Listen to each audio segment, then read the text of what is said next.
Boa noite, amigos da TV Rio Branco, vocês que estavam a assistir a mais uma edição do Roda Viva, da Rede Cultura, nossa parceira. Estão convidados a continuarem conosco, agora prestigiando o que é nosso. Estamos começando mais uma edição do programa Tribuna Livre, nesta segunda-feira, 20 de maio de 2024. O nosso convidado de hoje é Normando Salles.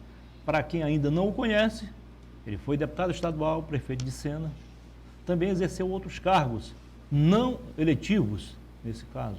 Foi diretor da extinta Teleacre, tá, na fase final da empresa, antes de ser privatizada, claro. Recentemente foi secretário municipal de Meio Ambiente. E é um dos poucos aqui na nossa região especialista em mercado de carbono. Você sabe o que é isso, afinal de contas? O que é crédito de carbono? Como funciona o mercado de crédito de carbono? Outras perguntas nesse sentido também serão feitas e respondidas, evidentemente, por ele. Como é vendido o crédito de carbono? Quais as vantagens do crédito de carbono? Isso mesmo. A importância de tudo isso. Iniciativas alternativas. Tudo isso vai ser perguntado e, claro, respondido de pronto por ele, porque, repito, é um dos poucos especialistas no mercado de carbono aqui na nossa região. Como sempre, Osmir Lima e Narciso Mendes estão a compor a nossa bancada de entrevistadores, debatedores. Vamos ao intervalo comercial e voltaremos em instantes. E você, claro, vai continuar conosco, porque você também vai se interessar por esse assunto, porque esse é um assunto que interessa a todos nós, direto ou indiretamente. Até já.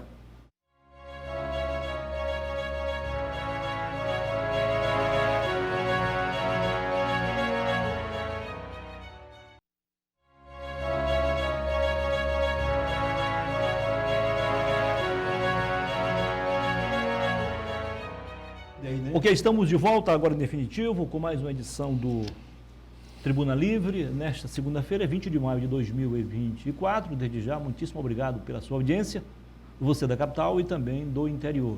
Como eu falei agora há pouco na abertura, o nosso entrevistado, o nosso convidado especial de hoje é Normando Salles. Seja bem-vindo, Normando. Boa noite. Boa noite, Muniz. Prazer conversar contigo mais uma vez. Mais uma vez, muito obrigado pela oportunidade da gente falar de um tema tão atual e que vai ser muito constante, principalmente este ano e o ano que vem, que nós vamos receber no Brasil a Conferência das Partes, que vai ser na Amazônia, na cidade de Belém do Pará, no segundo semestre de 2025, que é a COP30. Com certeza. Boa noite, Osmir Lima. Boa noite. Boa noite, doutor Narciso Mendes. Boa noite. Fique à vontade, quem faz a primeira pergunta para o nosso convidado. Eu vou entrar, Narciso, ainda com essa questão do crédito carbono. Eu tenho escutado comentários positivos e negativos sobre o crédito carbono. E como você é pioneiro nessa área, eu gostaria de saber o seguinte: o crédito carbono, qual a geração de emprego que ele cria? Ou o crédito carbono é mais um engessamento da floresta? Qual é a sua opinião? A minha opinião é nada, nem para cá e nem para cá, nem para um lado, nem nada de extremos. O crédito de carbono é apenas mais uma atividade econômica que você pode auferir de uma floresta plantada ou uma floresta nativa. No nosso caso, nós temos o projeto de crédito de carbono de floresta nativa, uma floresta particular, propriedade privada. Onde é que estão os grandes gargalos hoje da discussão que ninguém se aprofunda? A começar, regularização fundiária. O projeto de crédito de carbono, para ele ter rentabilidade, ele tem que ter escala como qualquer atividade comercial. E as pessoas confundem isso como sendo filantropia. Não é filantropia. Explica mais essa questão da escala. A escala é o seguinte, vamos imaginar, tem um proprietário que tem 1.000 hectares de floresta. Essas 1.000 hectares gera crédito de carbono? Gera crédito de carbono. Apenas o custo de elaboração do projeto, da certificação e validação desses 1.000 hectares, eles ficam infinitamente maiores do que a rentabilidade que vai gerar de quantidade de crédito para comercializar.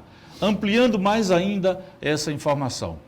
Óbvio, hoje o crédito de carbono médio praticado no mercado nacional e internacional, média para o produtor, ele varia de 8 até 11 dólares.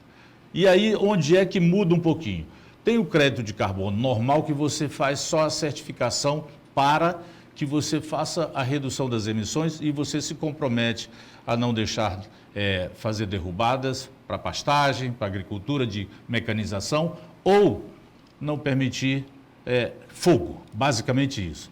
A questão da derrubada para pequenos agricultores, poceiros, essas coisas, a legislação permite e os procedimentos, os requisitos do crédito de carbono não impedem isso. Então, só para fechar, não fecha a conta. Então, você tem que ter uma área grande para poder justificar o custo. Eu vou lhe dar um outro exemplo aqui rapidamente comigo.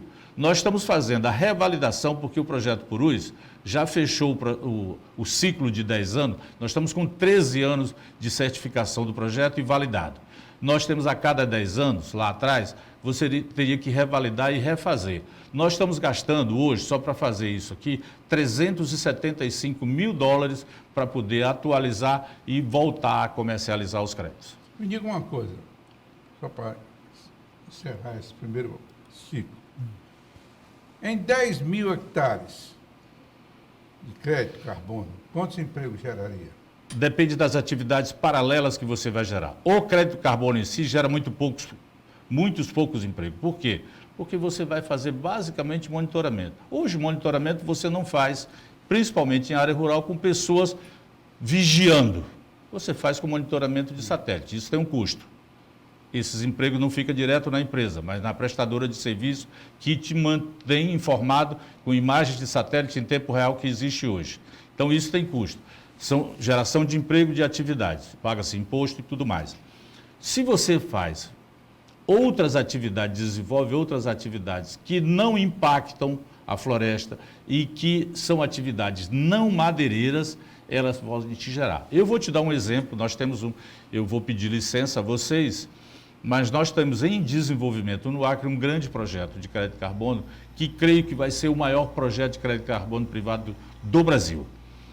Eles estão desenvolvendo, só na área inicial de pesquisa, eles já estão, na tua região do Juruá, eles têm pouco menos de um ano que eles estão trabalhando, mas eles já têm 35 pessoas trabalhando, 3 pessoas moram na cidade de Cruzeiro do Sul e as outras pessoas moram lá na base territorial, como chama.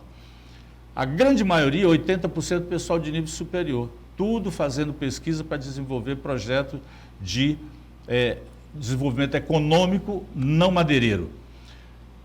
Outra informação que eu digo da maior importância também, esses projetos de crédito de carbono, por isso que eu te digo que tem que ver a questão da escala. Eles estão trazendo, para junto desse projeto, eles estão trazendo a Unicef para cuidar da parte social, que em torno de 20% a 25% da geração de crédito, dependendo, se você tem um outro projeto chamado CCB, consociado ao carbono, ele aumenta o valor do teu crédito e esse acréscimo CCB? A parte social, comunidade, biodiversidade e clima, tá? Então, uma sigla em inglês. Então, se você, quando junta isso aqui, aí você gera muitas atividades econômicas. E eu posso citar algumas delas no decorrer do programa. O Normando, a expressão crédito de carbono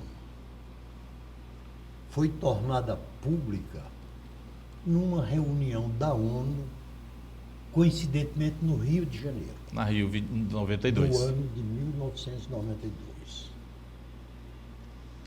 O crédito do carbono foi reconhecido como necessário numa reunião da ONU, a de Kyoto, na ECO de Kyoto. 97. Pós 97. Pós Rio 92. Está no protocolo, né? E em 2004 ele começou a entrar em prática, em 2004. E em relação ao crédito de carbono, foi criado para dar sustentação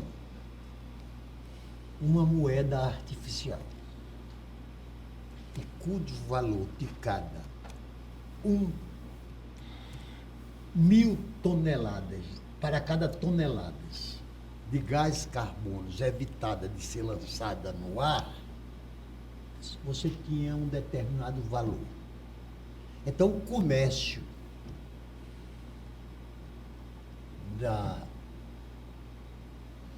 esse comércio começou a surgir no mundo inteiro e a ser defendido, sobretudo pelos ecologistas.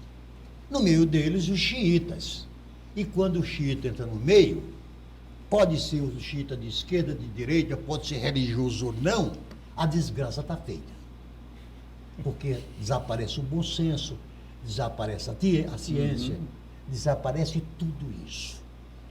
Eu pergunto, por que o desempenho deste mercado de carbono tem sido ainda mínimo, sobretudo no Brasil?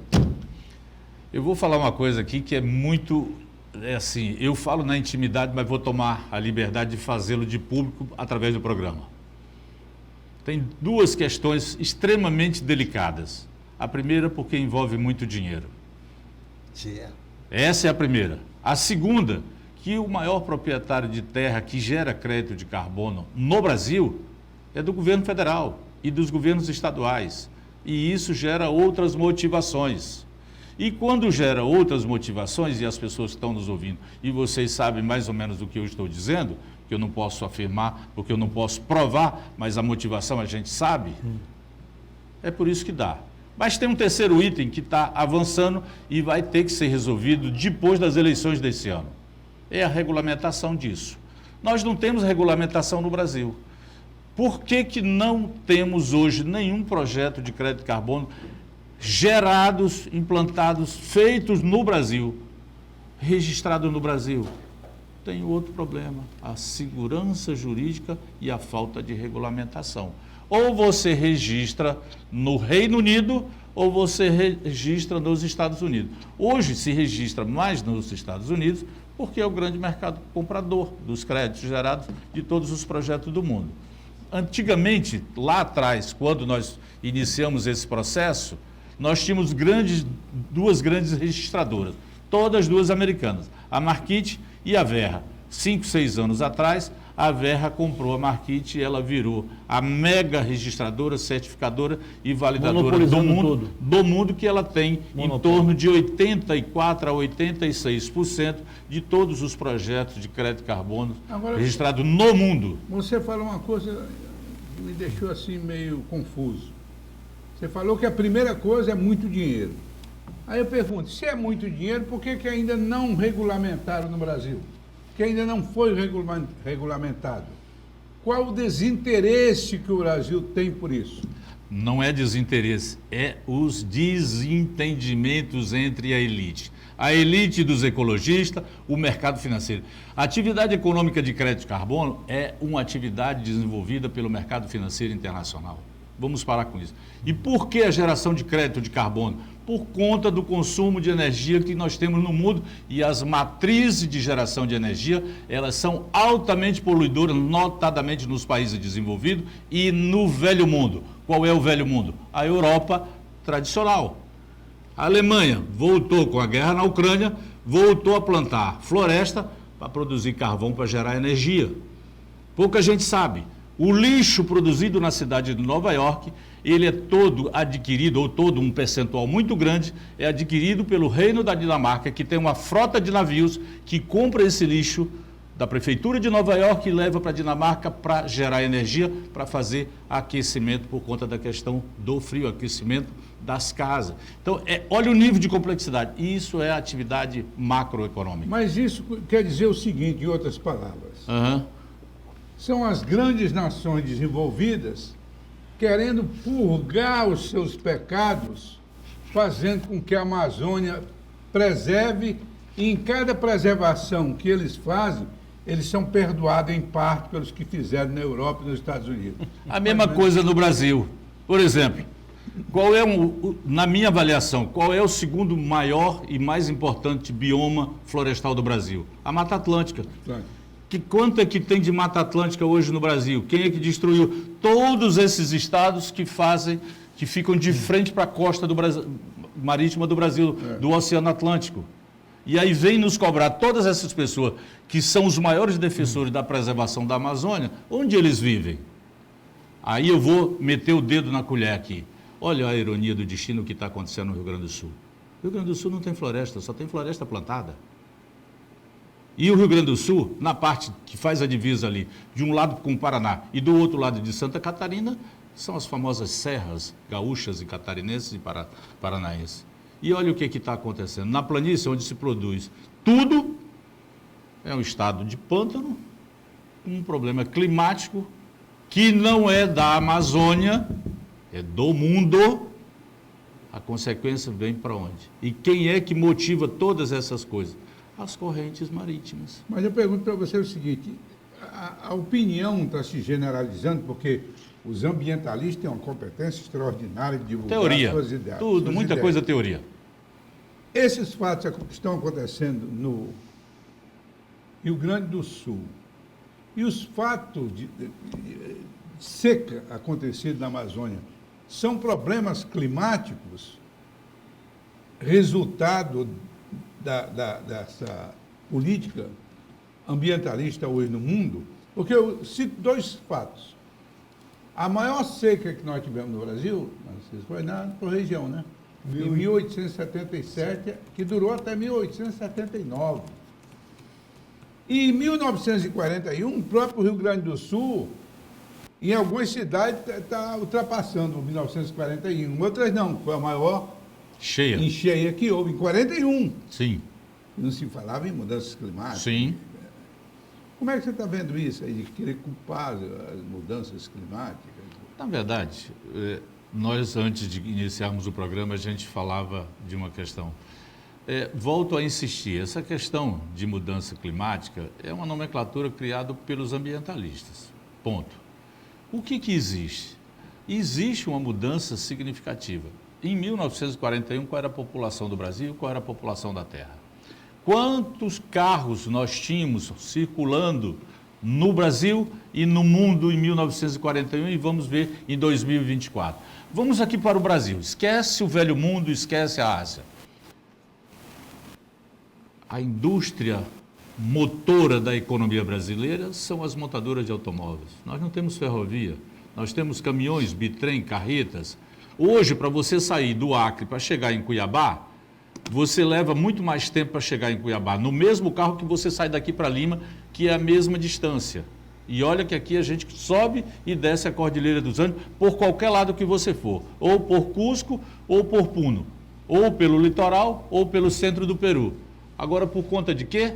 Por conta da quantidade de carretas e bitrens e caminhões gigantes que tem na nossa estrada daqui até Cuiabá, que ela é mão e contramão, ela não tem duplicação. Então, qualquer momento, em função da mudança das atividades econômicas da região na produção de grãos, do qual o Brasil é campeão mundial, e usa-se a hidrovia do Madeira para exportar parte dessa produção para jogar das balsas no Madeira nos grandes navios no porto de Itacoatiara, no Amazonas, ali do ladinho de Manaus, e que exporta os grãos, a soja e o milho.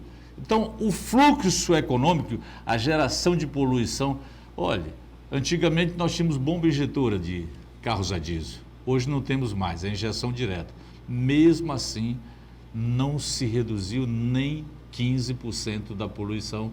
O engenheiro Narciso Mendes sabe disso, conhece isso, e você é um economista especialista. Normando, só para simplificar e contextualizar melhor para quem ainda não entende do mercado de carbono, em rápidas palavras, você que é um profundo conhecedor, o que você diria, o que é crédito de carbono?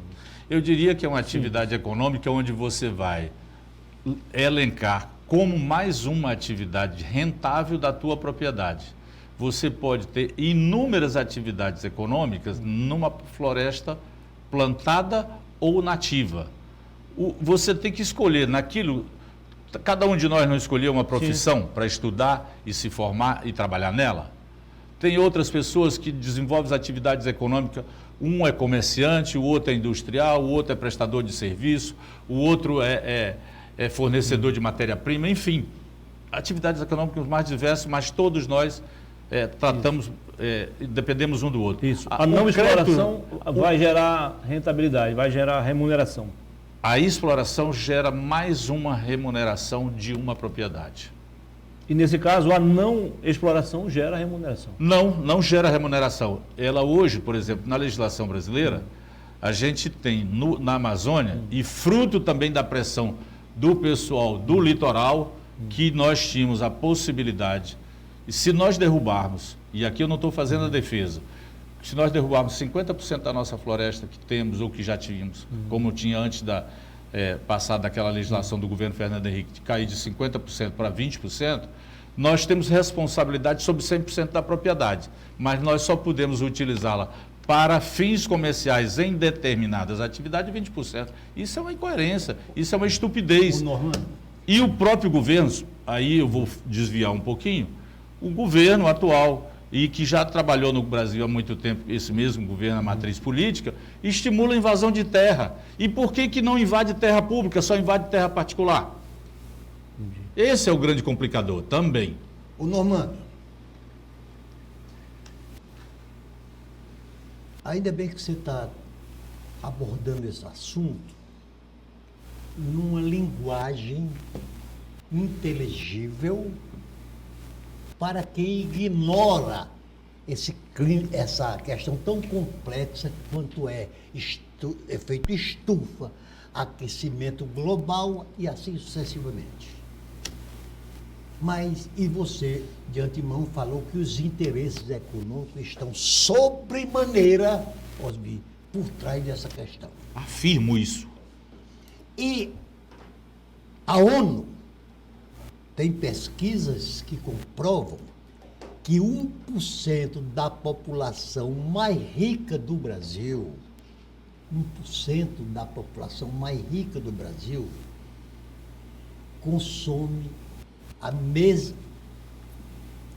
produz a mesma quantidade de gás carbono, que esse é o elemento central dessa discussão, que é o principal veneno contra o meio ambiente, os 66% dos países da população mais pobre. Quer dizer, 1% produz a mesma quantidade dos ricos do que 60% da população mais pobre. Ademais, aqui tem um dado também da ONU, que 80% das emissões de CO2 produzidas no mundo são por 57 empresas privadas. Grandes indústrias. As grandes indústrias e a grande vilã, a indústria automobilística. Petrolífera. Não, mas nenhuma. Normando, quando eu vou a São Paulo, o mês atrasado eu fiz uma viagem de uma cidade do interior de São Paulo para São Paulo. Eu peguei um congestionamento da saída e os 90 quilômetros depois. Cada um carro daquele está emitindo CO2 na natureza. Quer dizer, a indústria automobilística, no meu entender, foi o responsável pela grande contaminação que existe hoje no mundo. Dos 8 bilhões de habitantes da Terra, no mínimo 4 bilhões de automóveis estão agora queimando combustível fóssil. E Narciso, num país do tamanho do Brasil,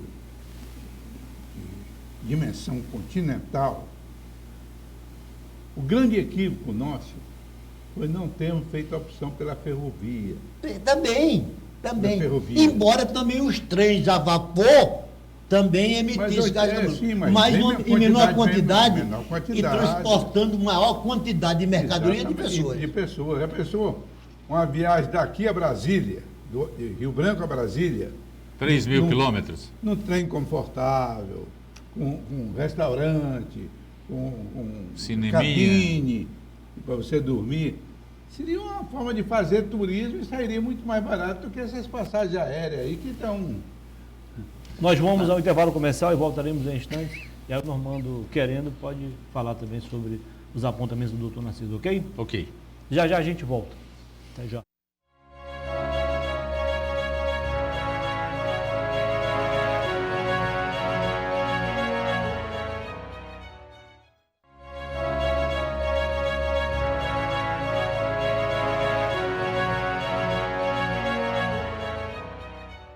Ok, estamos de volta com a segunda parte do nosso programa de hoje, Tribuna Livre, aqui na sua TV Rio Branco, canal 8.1.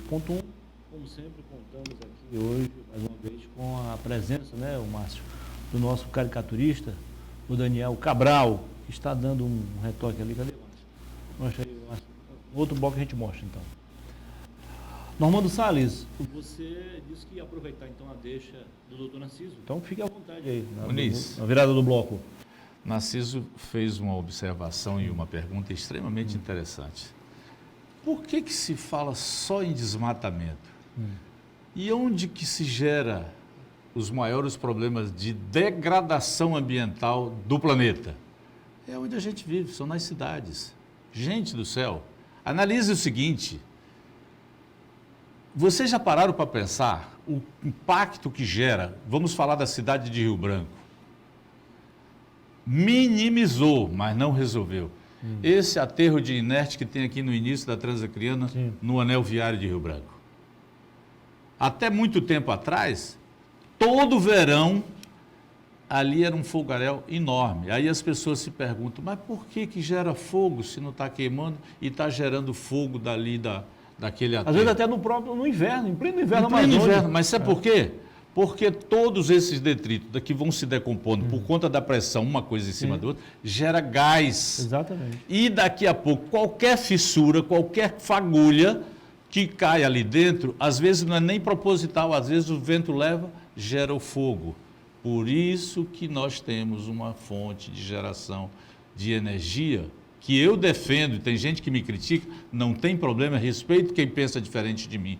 Mas está aí uma fonte inesgotável de geração de energia, a queima do lixo.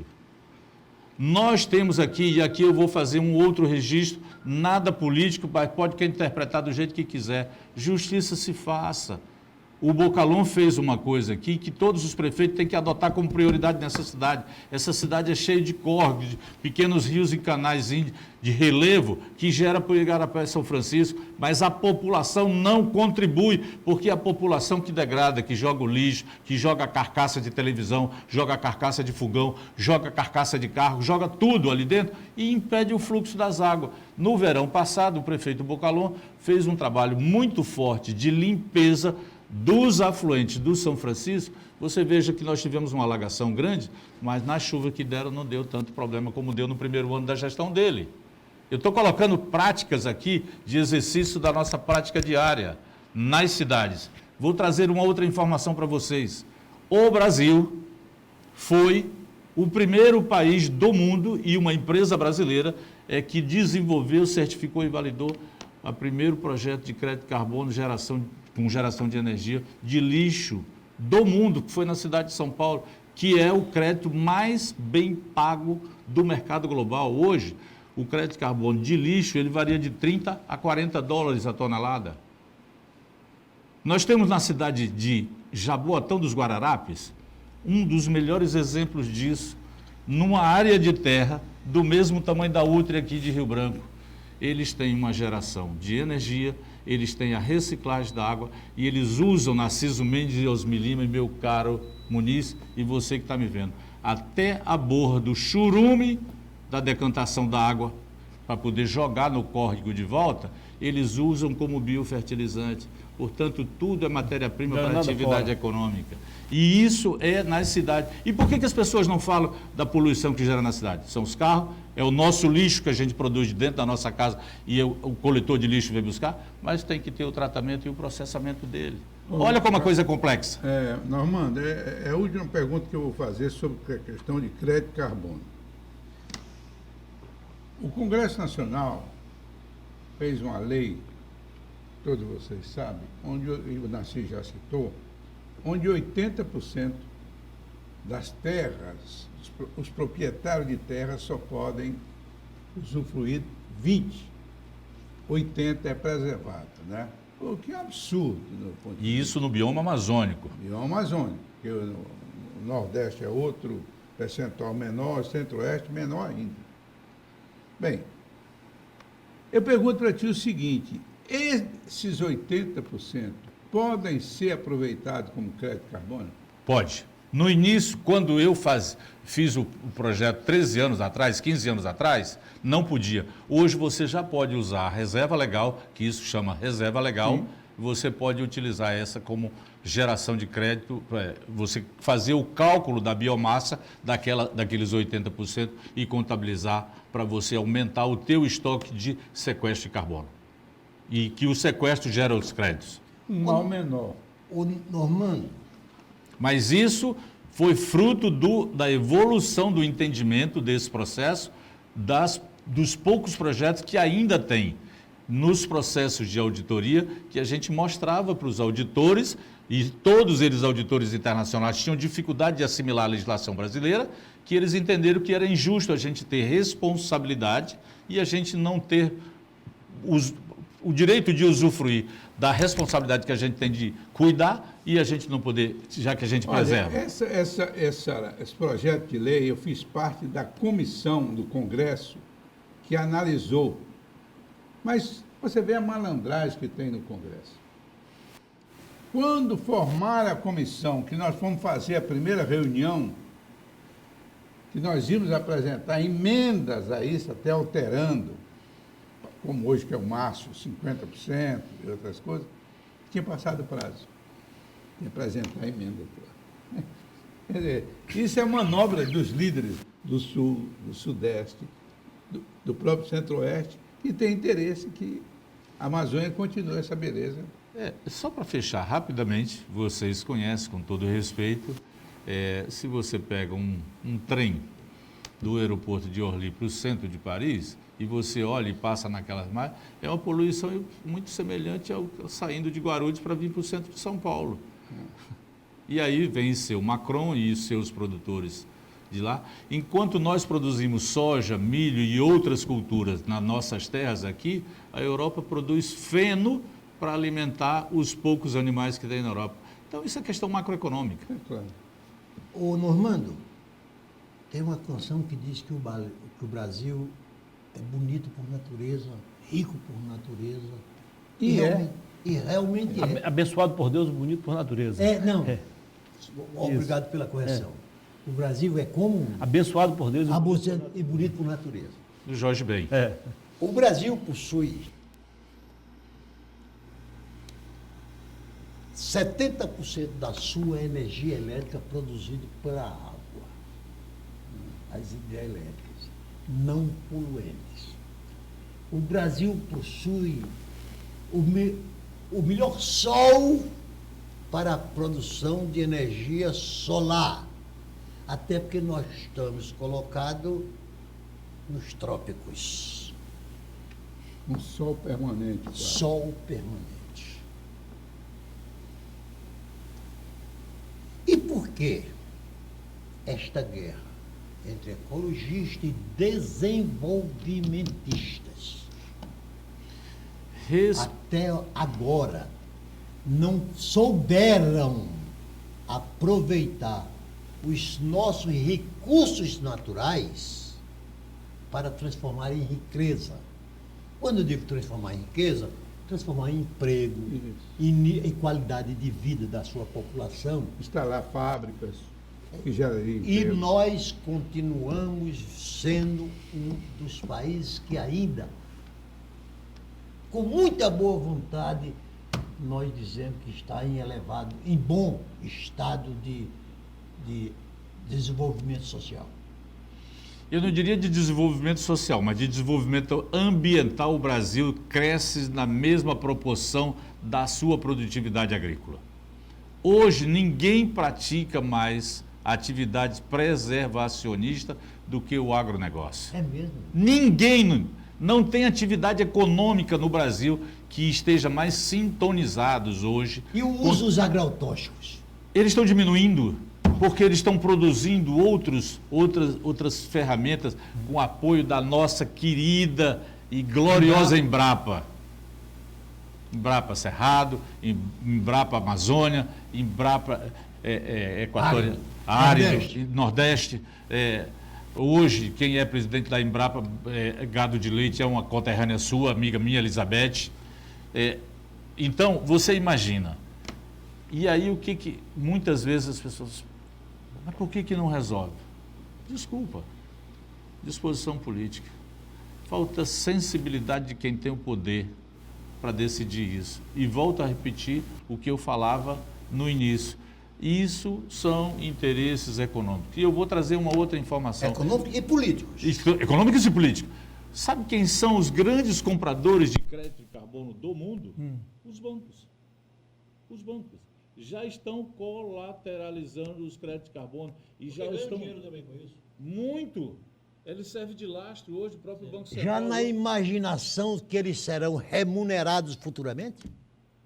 Que eles são remunerados, não. O BNDES, na gestão do governo do presidente Bolsonaro, criou um programa que está adquirindo crédito no mercado para fazer um lastro para financiar outras atividades econômicas e para repassar. Não tem o BNDES par, eles criaram uma estrutura lá no BNDES, banco. O Banco do Brasil está comprando crédito de carbono. Sabe quem é o maior comprador de crédito de carbono hoje de banco privado do Brasil? O Banco Safra e o Itaú. O Safra e o Itaú são os maiores compradores. Mas como o banco é banco, e o meu amigo aqui, Osmi, já foi banqueiro, dirigente E bancário. conhece o que a gente está falando. Então, tudo isso tem que tirar o romantismo e o politiqueiro do meio. Você agora foi no âmago, porque essas grandes corporações que hoje estão aí a ganhar dinheiro, não é porque seus proprietários, diretores são ambientalistas, não. Eles sabem que se não for assim, estão fora do mercado, infelizmente. Olha, hoje, vou lhe dar outra informação. O Banco Central Brasileiro está desenvolvendo um sistema que vai usar o crédito de carbono para validar as operações de criptomoeda no Brasil. Dentro de pouco tempo, nós vamos ter isso resolvido. Isso são informações de quem mexe com essa atividade. O mercado internacional já usa para remunerar as aplicações financeiras, e o Osmi sabe disso, usa como uma das bases de remuneração a criptomoeda. Quantas moedas tem no mundo? A criptomoeda agora é universal, como é o dólar, como é o euro. Mas, Normando, vamos mudar um pouco de assunto. A questão do. Acho que esgotou, né? O crédito de carbono. Eu queria fazer mais. Você, como anunciou o Muniz, você foi prefeito de Sena Madureira, você foi deputado estadual e você participou de inúmeras campanhas desde jovem. Quer dizer, você tem uma experiência política extraordinária. Lamentavelmente, não é aproveitado. Conhece de política tanto quanto de efeito de estufa, Crédito, desequilíbrio, carbono. crédito de carbono. Então, nesse sentido, eu perguntaria para você o seguinte: qual a avaliação que você faz do atual momento político com relação às eleições próximas, eleições municipais, para prefeitos e vereadores? Como é que você está fazendo a avaliação dentro dessa anarquia com tantos partidos e tantos candidatos? Me deixa eu acrescentar a sua pergunta por claro. inteiro, eu aceito. E o que está acontecendo no Rio Grande do Sul, a maior tragédia da sua história, vai influenciar na escolha dos candidatos a prefeito e a vereadores? O Normando responde no próximo bloco. Tá bem. Tá bem? Tá bem. 2 perguntas, você não vai esquecer não, né? Sim. Vamos ao intervalo comercial e voltaremos em instantes. E certamente você não vai perder o último bloco, porque certamente será ainda melhor que os 2 anteriores. Até Osmi, já. Ainda bem que tu...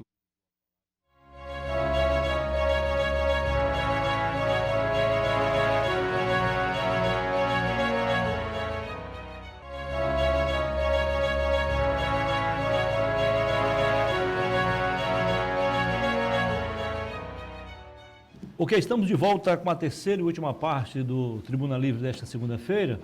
E agora vamos mostrar parcialmente aí a obra que está sendo feita, né, pelo nosso caricaturista Daniel Cabral, o Dan, tá aí. Daqui a pouquinho o Normando Salles levará para sua casa ou para o seu escritório uma lembrança aqui do programa, ok? Ok. Lembrando que nós temos aqui, como sempre, o apoio do Arasuper, né? Exatamente. E olha, você que nos prestigia na capital e também no interior, muitíssimo obrigado pela audiência. Se você chegou agora, nós estamos a conversar desde o início do programa de hoje com o Normando Salles sobre o mercado de carbono, mas certamente tem outros assuntos como agora foram introduzidos. Normando, sem querer declarar guerra aos nossos colegas jornalistas, alguns deles chegaram, quando você se apresentou como alguém que estava operando no mercado de carbono, chegaram em tom de ironia, dizer que você era o novo especialista. Não sabiam que você já estava no mercado há muito tempo, né? Se especializou para isso, está ganhando dinheiro também, ainda não é um milionário, mas está bem na fita. Fique à vontade, então, para responder as perguntas feitas na virada do bloco, pelo Osmi e também pelo doutor Narciso. Osmi, você deu uma nomenclatura do momento político que a gente está vivendo no Acre, eu diria. Mas eu pergunto para você o seguinte, você se refere à questão política da capital ou o interior também? Capital. Especificamente na capital? O interior ficaria muito longo. Tá. Eu diria para você o seguinte, eu não consigo entender e não consigo aceitar pela lógica natural do exercício da atividade política, que é uma das atividades mais apaixonantes para a sociedade em qualquer lugar do mundo, entender que nós temos hoje um partido que tem o governador, que tem uma bancada de 3 deputados federais, que tem a vice-governadora, que tem 3 deputados estaduais, que elegeu o prefeito da capital, e aí este partido, num exercício interno de estupidez, expulsa o prefeito eleito pelo partido. E num outro momento, desculpa aos meus queridos colegas com quem eu os converso. Em dose dupla. Em dose dupla. Esse mesmo partido, ato contínuo, busca se aliançar com esse mesmo prefeito que recentemente foi diplomaticamente expulso do partido. Não dá para entender. Qual a lógica disso? Eu lembro, e aí você falou aqui, da história da Rio 92 no governo do presidente Collor. Do presidente Collor. E eu vou usar uma expressão do presidente Collor. Na política, eu acho que isso é o boi voando. Só pode, porque ele dizia lá atrás que na política ele só não tinha visto o boi voar. Eu penso que isso é o boi. Eu acho que isso o boi está voando. Aí, só para finalizar, Narciso, a tua pergunta diretamente. Como é que você abdica? E aí eu vou mais fundo. O PP tem a melhor chapa de candidatos a vereador da cidade de Rio Branco. O PP tem, pelo menos na minha leitura, tem no mínimo 8 candidatos que qualquer um desses 8 vão se eleger vereadores com, no mínimo, por baixo, acima de 3.000, 3.500 votos, que é uma votação espetacular, tendo em vista que o município agora a Câmara vai compor com 21 vereadores. Isso. Imagina. E este partido não tem um candidato a prefeito, que tem o governo, que tem uma base política, que tem uma história política no Acre, que é o PP, oriundo lá da Arena, e que virou progressista hoje, que tem uma história, como tem o glorioso MDB, tem história política. Oriundo do PSD. Oriundo do PSD. Entendeu? PSD, então, PSD. aí eu pergunto para você, eu penso que isso é boi voando. Ô Normando, eu tenho uma explicação para lhe dar. Eu acredito. Prática, objetiva e realista. Um país que elegeu o presidente Collor por um partido chamado PRM, que não tinha nenhum prefeito, nenhum deputado federal, nenhum senador e nenhum governador. E o ex-presidente Jair Bolsonaro, num partido que também não existe mais, chamado PSL, não tinha nenhum prefeito, nenhum governador. Agora, sabe por que isso acontece? Porque um país que tem uma legislação partidária avacalhada como a nossa, aí bois voam. Está explicado. Normando, há 15 dias foi essa defesa que a deputada federal Socorro Neri apresentou quando deixou bem claro a sua ideia de manutenção de candidatura própria. Falou justamente como você falou. Não, e o mais grave é o seguinte, viu? Além dessa anarquia, proliferação de partido a toda hora, partido que coloca no jornal, nós temos vaga. Aí, tem um preço a pagar, não tem? Não, porque quem oferece vaga, os partidos, os permanentes são os partidos, não os indivíduos. Claro. Nós vamos passar, todos nós. Os partidos é que tem que ter um programa. Quem simpatiza com o programa socialista, vai para o Partido Socialista. Perfeito. Quem tem mais próximo de si o movimento liberal, que vai para o Partido Liberal. Mas o partido define as regras. E tem um meio que é os sociais Democratas, exatamente. Eu dou aqui um exemplo. Por que o PMDB, em 1986, 86. fez cabelo, barba e bigode? Porque o PMDB tinha um discurso... Eleição municipal? Na eleição nacional de governador. nacional. Ah, sim. tinha Municipal musculatura. foi Plano cruzado. Tinha um discurso, Isso. tinha ideias. Nós tínhamos uma ideia da Assembleia Nacional Constituinte, da anistia, da liberdade pública, de votar. Quer dizer, isso, as ideias do partido foram levadas. Não foi um sujeito dizendo que eu sou bonitinho, eu posso fazer o melhor, eu faço um benefício. O PMDB, né, se elegeu naquela época por suas ideias para o Brasil. Um ano antes de 85, ele só perdeu a eleição aqui no senador Gilmar. O resto ganhou O que todas. acontece Não, hoje? ganhou todas, não perdeu nenhuma. Ganhou os 12 municípios naquela época. Não, a Zé de Paulo não era do MDB. Meu, Foi o único que salvou. Não, em 85. Eu fui 85. eleito em 85 Sim. prefeito de Sena. Meu- Todos eram do MDB. aqui foi. Aqui no Acre.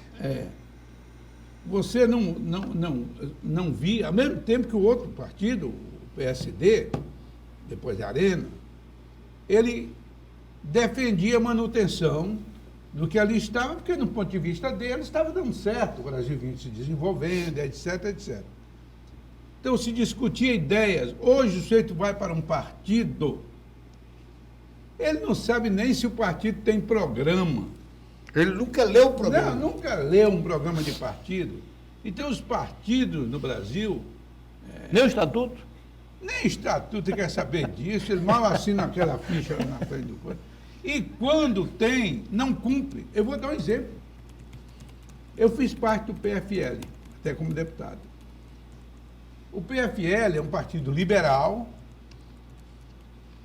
contra o aumento da carga tributária, que é excessiva no Brasil, os impostos, que não retribui, o governo não retribui, nem na segurança, nem na saúde, nem na escola, mas cobra o tanto que cobra os países desenvolvidos. O PFL, então, nas reuniões, nas discursos, lembra, né? Tinha 100 deputados federais. Quando votavam, quando iam votar, Normando, aumento de imposto era unânime. Então, é muito esquisito isso no Brasil, né?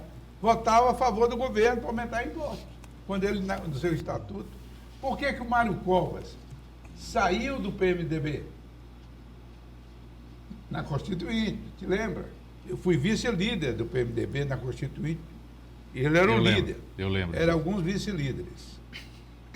Ele disse, não, eu não posso ficar num partido que não cumpre sequer o seu estatuto. Eu vou fundar outro. E fundou o PSDB. E surgiu o PSDB. E aí eu volto a falar especificamente da eleição municipal.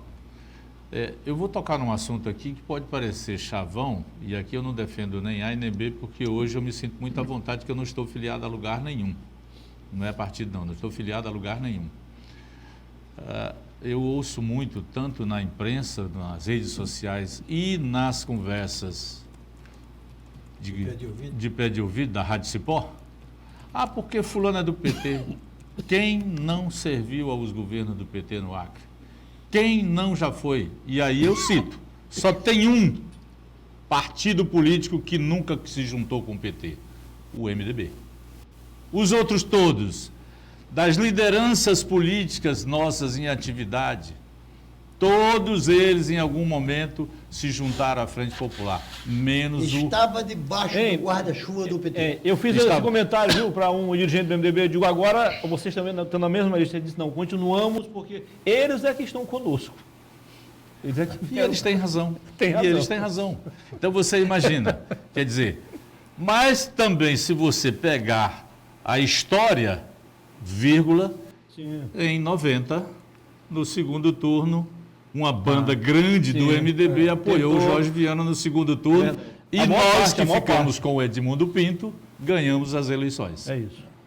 Então não pode dizer que nunca participou. Tá? Portanto, então, essa acusação de meter o dedo para lá e para cá, isso é uma bobagem que não tem tamanho. Vamos discutir a cidade, vamos discutir o que a gente vai querer para o lugar onde a gente vive, onde os nossos filhos estudam, trabalham e a gente precisa continuar O vivendo. Normando, eu rotulei, e muito apropriadamente, que nós não temos uma legislação eleitoral. Nós temos uma avacalhada aconchego de conveniências eleitorais. Eu não tomo os Estados Unidos como exemplo pronto e acabado que sirva de modelo nem político, nem... mas é o mais avançado. Se você chegar para um americano que tenha, digamos, 40 anos de idade, que já tem um filho com 18, uma filha com 16, que já teve pai, que já teve avô, bisavô, e você perguntar por que é que você continua no partido ou republicano ou democrata, ele diz, porque meu bisavô era democrata, porque meu avô era democrata, porque meu pai era democrata, porque eu sou democrática e meus filhos já são democratas. Quer dizer, então o partido político é uma instituição respeitável. Aqui no Brasil, o partido político é apenas uma organização desmoralizada que só serve para dar carona a futuras candidaturas. Chegue aqui amanhã ou depois um sujeito que nunca esteve no Acre, tenha dinheiro e se candidate a deputado, a governador, senador, talvez não, mas se candidata a deputado federal, que seguramente será eleito, né, Osmir? Tem grande chance. Tem grande chance. Quer dizer, o acriano deixa de votar naquele que ele conhece, a história de vida, e aposta no acaso. Ou nós, a reforma que esse Brasil deveria ter feito, a primeira delas, era a reforma político-partidária. Porque aí hoje, o presidente Lula, ou se Bolsonaro tivesse ganho, não estava precisando comprar os votos dos deputados e senadores para aprovar os seus projetos. Por cada votação. É. Por cada votação. E em cada votação. E em cada votação. Não é? Mano, eu sou parlamentarista, convicto. Desde a época da Constituinte, nós tentamos levar para esse lado, mas houve desentendimento da bancada de São Paulo, acabou não acontecendo. Agora, entrando no que o Narciso está dizendo sobre a questão partidária, só complementando, Narciso. Um congresso que, no meu ponto de vista, eu não quero ofender aqui a caso isolado de bons parlamentares, mas um congresso que aumenta as emendas parlamentares, os deputados 60 milhões, os senadores parece-me que 80 milhões. É o que dizem. Coisa assim. Quer dizer, eles passam a fazer um papel de executivo, trazer dinheiro para os prefeitos e com isso se comprometer. Um congresso que cria o fundo eleitoral, fazer com que o pagador de imposto, vamos acabar com essa história que a Margareth Tati dizia com muita propriedade, não existe dinheiro público, Existe dinheiro do contribuinte. existe dinheiro do pagador de imposto. Aí ele destinar bilhões para financiar um agravante. Os que têm mandato são os grandes beneficiários disso. Sim, Não vai porque ter mais recebe o teto a cheio. renovação A política renovação vai ser muito difícil. É. E ainda, para completar, um congresso que abre janelas para você, próximo das eleições, mudar para o partido que você E quiser. faltando apenas 6 meses para as eleições, né? Essa janela é aberta. É aberta, para o partido que você quiser, sem compromisso nenhum. Mas não faz parte da democracia? Ou enfraquece? Enfraquece, claro. Porque eu volto a Tudo em repetir- excesso é prejudicial. Não, Osmir. eu volto a repetir o seguinte: permanentes são os partidos. E você precisa haver uma compreensão. Permanente tem que ser as As instituições. instituições não são pessoas. Verdade. Nós somos passageiros aqui. Osmir, quando em 1982 eu me elegi deputado estadual, olha que beleza! O meu partido era o PT de hoje, que já trocou de nome A época, 30 vezes. a época era o PDS. Era o PDS. Tinha 8 deputados federais e o PMDB tinha 16. O Deputados governador... estaduais.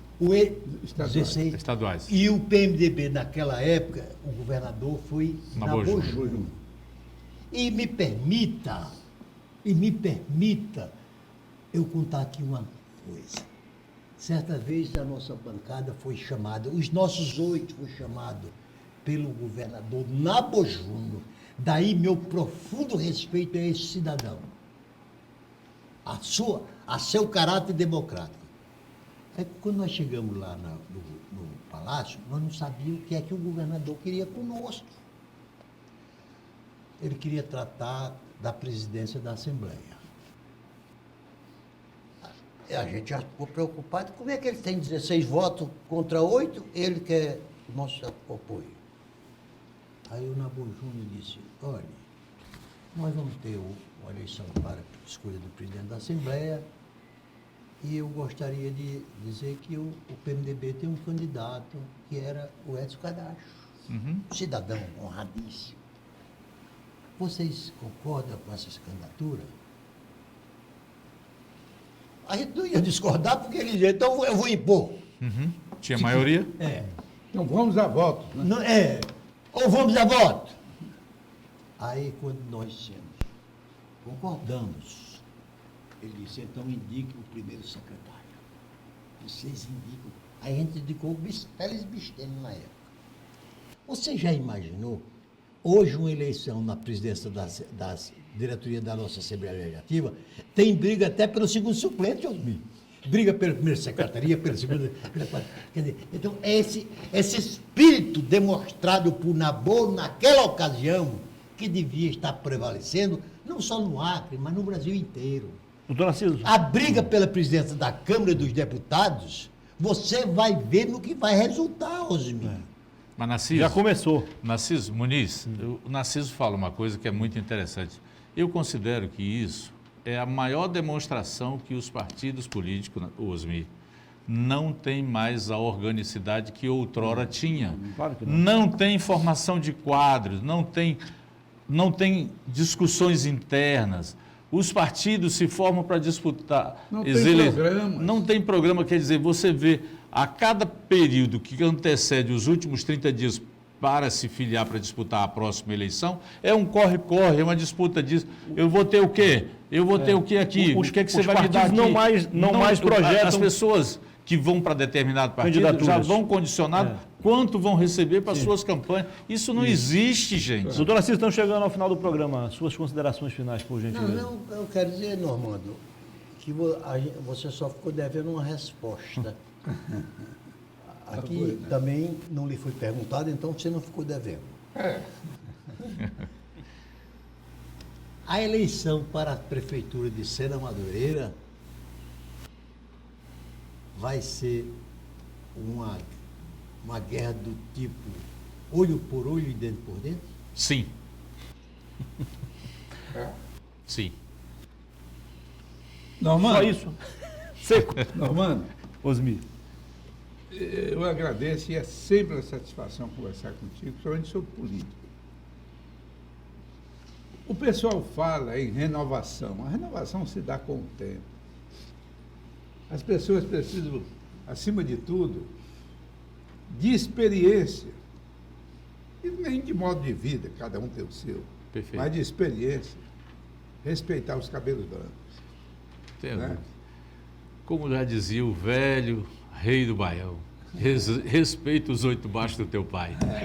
E isso talvez não esteja muito acontecendo hoje. Infelizmente. Infelizmente. E aí, de vez em quando, acontece muito amadorismo. Um prazer enorme te rever aqui no programa e sempre que puder, Tá bem. fora do Legal. programa. Já já o Normando faz as considerações finais, porque agora ele vai receber aqui das mãos do Daniel Cabral, o Dan, a lembrança, a caricatura. Só.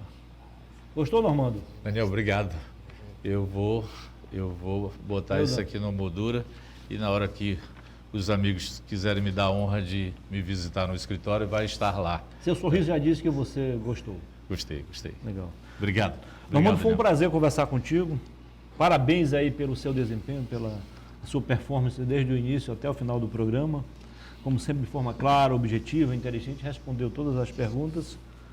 Foi um prazer mais uma vez conversar contigo aqui. Muniz, Osmir, Narciso e a audiência. Muito obrigado pela oportunidade.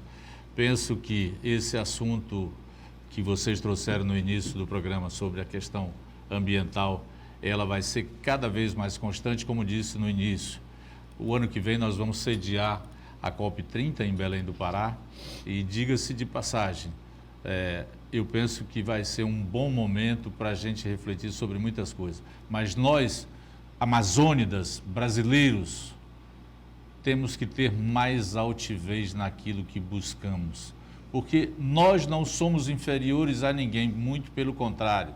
Nós temos as melhores experiências que podemos colocar para ser discutido e validado pelo Congresso Nacional, pela sociedade, pelos empresários, pelo setor produtivo nacional, porque nós temos alternativas econômicas. Mas nós não podemos ser marginalizados por sermos um Estado distante, de pouca gente, mas lembre, o Estado de São Paulo, o Rio Grande do Sul, o Paraná, eles foram e são a potência que são por conta dos imigrantes que vieram de muitos países do mundo, que não, por problemas políticos e religiosos, vieram para cá e o brasileiro sempre os acolheu bem. E nós, a criamos, fazemos a mesma coisa. Então a gente precisa ser mais ouvido e a gente precisa ter a altivez de falar aquilo que queremos. E vou falar um assunto aqui que vocês não tocaram e me permitam. Vamos acabar com a hipocrisia da história da ligação do Acre com o Peru por ferrovia, porque na lei que criou o Parque Nacional da Serra do Divisor, tem um parágrafo lá que diz que é permitido você ter um acesso por rodovia ou ferrovia.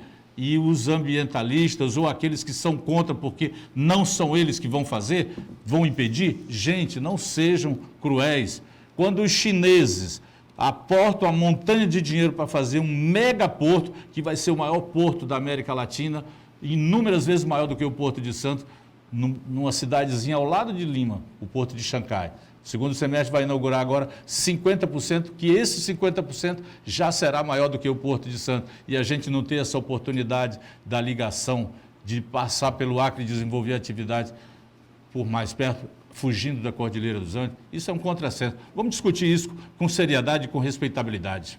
Muito obrigado, Normando, Narciso, Osmir e, sobretudo, a você, amigo telespectador, que esteve conosco em mais um programa. Mesmo tardiamente, vamos dedicar com a anuência da nossa direção, a da produção também, o programa de hoje à memória de Edmundo Pinto, que na sexta-feira, dia 17, fez 32 anos, né, que ficamos sem ele. E eu digo saudoso governador porque ele morreu no cargo, então não é ex-governador, saudoso governador Edmundo Pinto, morto na madrugada do dia 17 de maio de 1992, no De La Volpe Garden Hotel, no centro da capital paulista. 32 anos depois, a memória dele continua viva. Boa noite a todos, que Deus nos conceda uma semana de paz. Até a próxima segunda-feira. Boa noite.